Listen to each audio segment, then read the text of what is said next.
சிம்மராசிக்காரங்க வந்து எப்பயுமே வந்து எவ்வளோ பிரச்சனை வந்தாலும் எதிர்த்து நிற்கக்கூடிய ராசினா சிம்ம ராசி, கும்ப ராசி. இருக்கிற 12 ராசிலையுமே ரொம்ப அடி வாங்குற ராசி, ரொம்ப டேமேஜ் ஆகிற ராசி இவங்க 2 பேர் தான். ஆனால் பிறக்கும்போது அவங்க ஏழையாக இருந்தாலும் அவங்க சாகும்போது ஏழையாக சாகணும்னு விரும்ப மாட்டாங்க. சனி பகவானுக்கும் சூரிய பகவானுக்கும் ஒத்து வராது. ஆனால் வேற வழி இல்லை, அதுதான் வந்து விதி. அந்த ரீதியான வேலை அவங்க செய்யும்போது சரியா இருக்கும். இவங்களுடைய குடும்ப வாழ்க்கை எத்தனை சதவீதம்? 50% தான். அதுக்கு மேலே பெருசாக வந்து சொல்ல முடியாது. அந்த 50% வந்து ஓகேவா இருக்கும். ஏன்னா இதுவே நீங்கள் 30-32க்கு மேலே கல்யாணம் பண்ணுறீங்க அப்படின்னா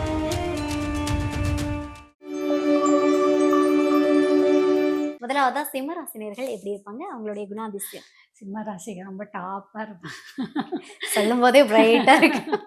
சிம்ம ராசிக்காரங்க வந்து எப்பயுமே வந்து எவ்வளோ பிரச்சனை வந்தாலும் எதிர்த்து நிற்கக்கூடிய ராசினா சிம்ம ராசி, கும்ப ராசி. ஏன் அப்படின்னா இருக்கிற 12 ராசிலையுமே ரொம்ப அடி வாங்குற ராசி, ரொம்ப டேமேஜ் ஆகிற ராசி இவங்க 2 பேர் தான். ஆனால் அதை வந்து ஒரு பாடமாக எடுத்துக்கிட்டு வேகமாக ஓடிட்டு வந்துடுவாங்க. கொஞ்சம் ஒரு பிரேக் எடுப்பாங்க. ஆனால் அடுத்த அந்த பிரேக் எடுத்து அவங்க வர ரீஎன்ட்ரி வந்து பார்த்தீங்கன்னா ரொம்ப பிரம்மாண்டமாக இருக்கும். ஏன்னா அதுலேருந்து ஒரு லெசன் கற்றுட்டு அதில் ஹோம்ஒர்க் பண்ணிட்டு வெளியில் வருவாங்க.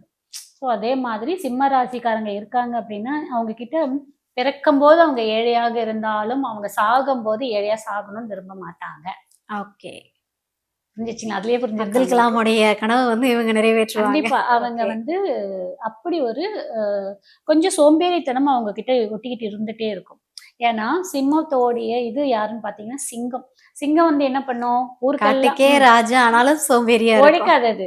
எட்லையை வாங்கிட்டு வர்றது எல்லாருக்குமே பிரிச்சு கொடுத்துட்டு அவரை சாப்பிட்டு ஒரு அந்த மாதிரி கொஞ்சம் சோம்பேறித்தனம் ஒட்டிட்டு இருக்கும். ஆனா அவங்க செம்ம பிரில்லியன்ட்டு, பிளான் போட்டு அழகா நீங்க போன்ற மாதிரி ஒவ்வொரு ஒர்க்கும் ஒவ்வொரு ஸ்டெப்பும் பிளான் பண்ணி தான் எடுத்து வச்சு பண்ணுவாங்க. பட் அது எல்லாமே சக்சஸ் ஆகுமானா கொஞ்சம் கொஸ்டின் மார்க் தான். அவங்களுடைய ஜாதகத்தை பொறுத்து இருக்கு. சிலர் சக்சஸ் ஆகும். ஆனாலும் அதுல ஒரு பாடத்தை கத்துக்கிட்டு அவங்க திரும்ப எந்திரிச்சு வருவாங்க. அது சிம்மராசி. Super super. குணாதிசயமே வந்து பிரைட்டா இருக்குது. அதாவது பாத்தீங்க அப்படின்னா இவங்க வந்து செய்யக்கூடிய வேலைகள் எது சார்ந்து இருக்கும், இவங்களுடைய ஃபீல்டு எப்படி இருக்கும், இவங்க வந்து இந்த தொழில் பண்ணுவாங்க அதிகமா, அந்த தொழில் பண்ணா சிறப்பா இருக்கும் அப்படின்னா என்ன மாதிரியான ஓடிட்டீங்கடா? வேலை வந்து அவங்களுக்கு 6ஆம் அதிபதியாக வரக்கூடியது வந்து சனி பகவான். ஸோ அவங்க சனி பகவானோட சார்ந்த வேலையெல்லாம் அவங்க செய்யும் போதும் அவங்களுக்கு ஒரு நல்ல இது கிடைக்கும். சனி பகவானுக்கும் சூரிய பகவானுக்கும் ஒத்து வராது. ஆனா வேற வழி இல்லை, அதுதான் வந்து விதி. அந்த ரீதியான வேலை அவங்க செய்யும் போது சரியா இருக்கும். ஆனா சிம்மராசியை பொறுத்த வரைக்கும் யார்கிட்டையும் கை கட்டி வேலை செய்யணும்னு நினைக்கவே மாட்டாங்க. ஏன்னா அவங்களுக்கு அந்த வேலை செய்யக்கூடிய இடத்துல யாரோடையும் ஃபிளெக்சிபிளா போக முடியாது. ஒரு ஆளுமை திறன் இருக்கிறதுனால அவங்களால ஃபிளெக்சிபிளா போக முடியாது. அவங்களுக்கு மேல இருக்கிறவங்களுக்கும் இவங்களுக்கும் அட்ஜஸ்ட்மெண்ட் போகாது. ஆனா அட்ஜஸ்ட் பண்ணி வேலை செய்யணும்னா செஞ்சுதான் ஆகணும். வருமானம் ஈட்டி தான் ஆவாங்க. ஆனா வேலை வந்து சாட்டிஸ்ஃபேக்ஷன் இல்லாம தான் அவங்க செய்வாங்க. இந்த சிம்மராசியில பிறந்தவங்க என்னைக்குமே வேலை செய்யணும்னு சொன்னீங்கன்னா சாட்டிஸ்ஃபேக்ஷன் இல்லாம தான் ஆரம்பத்துல வேணா ஒரு 3 மாதம் 4 மாதம் ஆர்வ கோளாறுல வேலைக்குள்ள போயிடுவாங்க. ஆனா கொஞ்சம் போக போக போக எனக்கு அந்த வேலையில திருப்தி இல்லை அப்படின்ற ஒரு மனநிலைமையோட அந்த வேலையை செய்வாங்க. ஏன்னா அது சனி பகவான்ல அது அப்படிதான். திருப்தியே இருக்காது, அப்படிதான் இருக்கும். ஆனா வந்து ரொம்ப நேர்மையா இருக்கணும், கடின உழைப்பு உழைக்கணும். நான் என்கிட்ட ஒரு வேலை கொடுத்துட்டீங்கன்னா அந்த வேலையை நான் முடிச்சு தான் மறு வேலை பார்ப்பேன்னு நினைக்கிறது எல்லாமே சிம்மராசி. சூப்பர். சிம்மராசினியர்களுக்கு வந்து பண வரவு எப்படி இருக்கும்? சனி பகவானோடைய வேலையை எல்லாமே எடுத்து செய்யலாம். இந்த நீதிமான இந்த மீன்ஸ் ஜட்ஜி ஒர்க்கு, அதுக்கப்புறம் சோஷியல் ஒர்க்கு, அதுக்கப்புறம் வந்து சனி பகவானோடது என்ன நம்ம ஆயில் கம்பெனி இந்த மாதிரிலெல்லாம் வந்து அவங்க வேலை பார்க்கும்போது சரியா இருக்கும். ஆனால் சிம்மராசியை பொறுத்த வரைக்கும் வேலை செட் ஆகாது.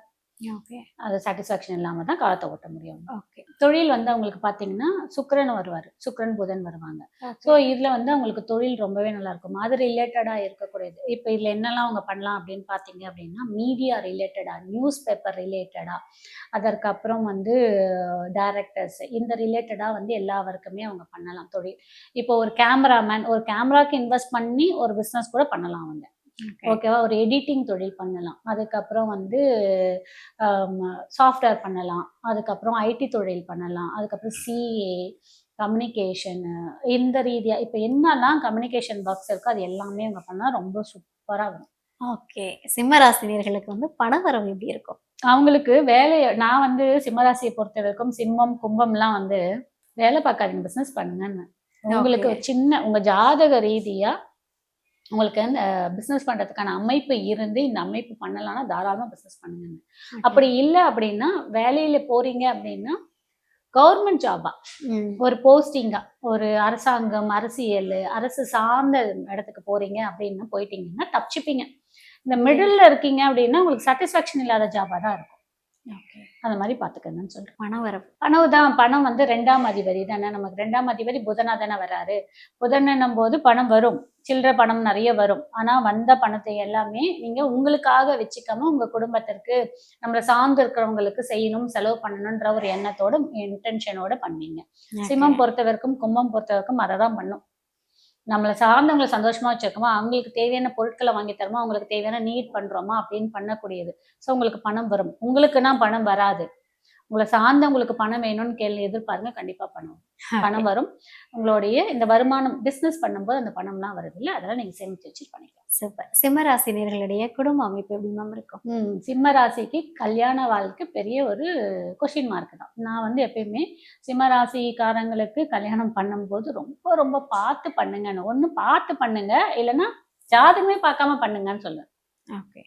30 வயதுக்கு மேலலாம் போறீங்க அப்படின்னா ஜாதகம் பார்க்காதீங்க. ம். இல்லையா ஜாதகமே பார்க்காம பண்ணுங்க. இல்ல பார்க்கணும்னு நினைச்சிட்டீங்கன்னா பக்காவா பெர்ஃபெக்ட்டா மேட்சிங் இருந்துச்சுன்னா பண்ணுங்க. இல்லைன்னா பண்ணாதீங்க. ஓகே. புரியுதுங்களா? ஏன்னா அது கொஞ்சம் ஆளுமை இவங்கள யாரும் புரிஞ்சுக்க மாட்டாங்க. அதான் பிரச்சனை. இவங்க பார்க்க வேணா டெரரா இருக்க மாரி இருப்பாங்க. ஆனா இவங்கள புரிஞ்சுக்க மாட்டாங்க. சிம்ம ராசிக்காரங்க சிம்மம்னாலே ஒரு ஆளுமை திறன்னு சொல்லலாம். அப்படியெல்லாம் இருந்தாலுமே ரொம்ப குழந்தை மனசு அவங்களுக்கு. ரொம்ப இலகுன மனசு. அவங்க கிட்ட போய் நீங்க ஒரு சொட்டு கண்ணீர் விட்டீங்கனாலே, அவங்க அப்படியே எவ்ளோ கோவத்துல இருந்தாலும் இறங்கிருவாங்க. அவங்க அந்த பேசுற விதம் தான், வே ஆஃப் ஸ்பீச் தான் அவங்க கிட்ட வந்து கொஞ்சம் கரடு முரடா இருக்குமே தவிர, உண்மையிலே அ குழந்தையான ஒரு மனசுக்காரங்க சிம்மராசிக்காரங்க. அப்பாவோட பெருசா ஒத்து போகாது. இது ஒரு சின்ன ஒரு டிப்ஸ் மாரி குடுக்குறேன். சிம்மராசிக்காரங்களுக்கு என்னன்னு பார்த்தீங்கன்னா, அப்பாவோட பெருசா ஒரு இணக்கம் இருக்காது. ஒரு ஒத்து போகாது. அப்பா வழி சார்ந்த சொத்துக்கள், பரம்பரை ஆ குலதெய்வம் இதெல்லாம் கூட இருக்கு பார்த்தீங்களா? இதுல எல்லாமே கூட அவங்களுக்கு ஒரு சின்ன இடர்பாடு இருக்கும். சொத்துக்கள் பெருசா வராது. அவங்களுக்கு சப்போர்ட் பண்ணாது. அதே மாரி அப்பா சார்ந்த உறவும் இவங்களுக்கு பெருசா சப்போர்ட் பண்ண மாட்டாங்க. ஓகேவா? ஆனா அம்மா சார்ந்தது எல்லாமே உங்களுக்கு சூப்பரா இருக்கும். இவங்க அம்மா சார்ந்தே தான் வந்து ஃபேமிலி ஆகட்டும், அம்மா சார்ந்தே தான் இவங்க வந்து நல்லது கெட்டதுக்கு போகறதா இருக்கட்டும், அம்மா சார்ந்த சொத்து வரும், அம்மாவோட இணக்கம் இருக்கும், எல்லாமே இருக்கும். அப்பாவும் அதாவது அப்பா சைட்ல இருக்கிறவங்களும் இவங்களுக்கு சிம்மராசிக்காரங்களுக்கு பெருசா வந்து கை குடுக்காது. ஒண்ணு. ஓகே.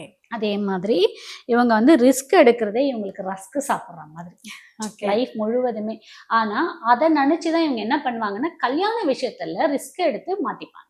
அதுக்கு தான் சொன்னேன், கல்யாணம் பண்ணும்போது ரொம்ப பார்த்து பண்ணணும். இல்லன்னா பார்க்காமயே பண்ணுங்கன்றேன் நான். ஜாதகமே பார்க்காம பண்ணுங்க. ஓகே. அப்படி பண்ணிட்டீங்கன்னா பிரச்சனை இருக்காது. முடிஞ்ச அளவுக்கு சிம்மராசிக்காரங்களுக்கு 27 வயதுக்கு மேல கல்யாணம் பண்றது ரொம்ப சூப்பர். ஓகே. ஒரு பக்குவம் வந்துரும் அவங்களுக்கு. இவங்களுடைய குடும்ப வாழ்க்கை எத்தன சதவீதம் பெர்ஃபெக்ட்டா இருக்கும்? 50% தான். ஓகே. அதுக்கு மேல பெருசா வந்து சொல்ல முடியாது. அந்த 50% வந்து ஓகேவா இருக்கும். ஏன்னா, இதுவே நீங்க 30, 32க்கு மேல கல்யாணம் பண்றீங்க அப்படின்னா, 70% கூட நல்லாருக்கும். ஓகே. அதற்கு முன்னாடி நீங்க கல்யாணம் பண்ணீங்கன்னா, ஒரு கொஸ்டின் மார்க் தான். இது வந்து சிம்மத்துக்கும் பொருந்தும், சிம்ம லக்னத்துக்கும் பொருந்தும், ராசிக்குமே பொருந்தும். ஓகே. கண்டிப்பா இதுக்கு கீழ ஒரு 10 பேராவது மெசேஜ் போடுவாங்க. நான் சிம்மராசி, எங்க லைஃப் இப்படிதான் இருக்கு, எங்க லைஃப் இப்படிதான். ஒரு அண்டர்ஸ்டாண்டிங்கே போகாதுப்பா. வாழ்க்கையே வந்து ஒரு அண்டர்ஸ்டாண்டிங்கே போகாது. ஆனா இவங்க எல்லாரோடையும் ஒத்து போணும். எல்லாருக்குமே பார்த்து பார்த்து செய்வாங்க. எல்லாருக்குமே ஒரு அன்பா இருக்கணும்னு நினைப்பாங்க. இப்போ உங்களுக்கு வந்து ஒரு புடவை வேணும், உங்களுக்கு ஒரு ஒரு ஒரு கம்ப்யூட்டர் வேணும் அப்படின்னா, அதை நீங்க கேட்காமயே செய்வாங்க.